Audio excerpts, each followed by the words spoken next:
بسم اللہ الرحمن الرحیم۔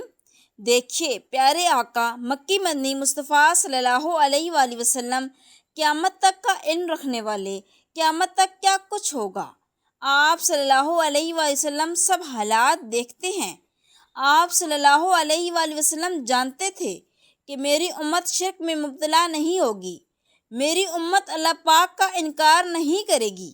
ہاں، میری امت کو جو مسئلہ درپیش ہوگا وہ یقین کی کمزوری ہے۔ ایک اور حدیث پاک سنیے۔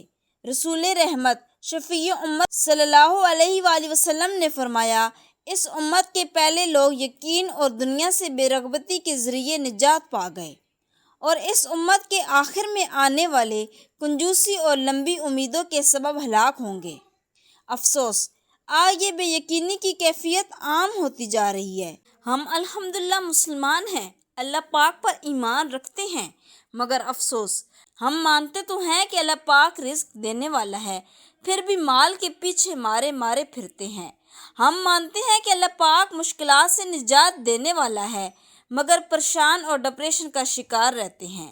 ہم مانتے ہیں کہ نماز دین بھی سنوار دیتی ہے، آخرت بھی سنوار دیتی ہے، مگر نماز پر دنیا کو ترجیح دیتے ہیں۔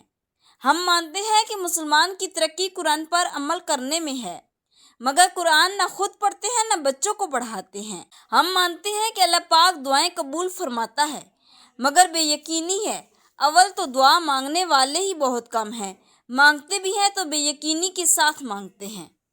اگر ہمارا یقین پکا ہو جائے تو ہر میدان میں کامیابی ہمارے قدم چومیں گی، ہم اس دنیا میں بھی کامیاب ہو جائیں گے اور آخرت بھی سنور جائے گی۔ یہ بات یاد رکھ لیجئے، اللہ پاک پر، اس کے پیارے محبوب صلی اللہ علیہ وسلم پر اور اللہ رسول کے فرامین پر پکا یقین اور پختہ اعتماد ہونا یہ ایمان کی جان ہے۔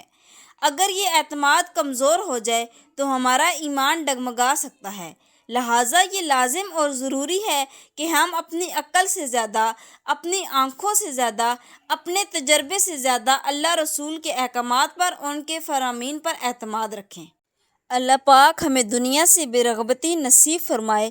کاش کامل ایمان اور پختہ ترین یقین نصیب ہو جائے۔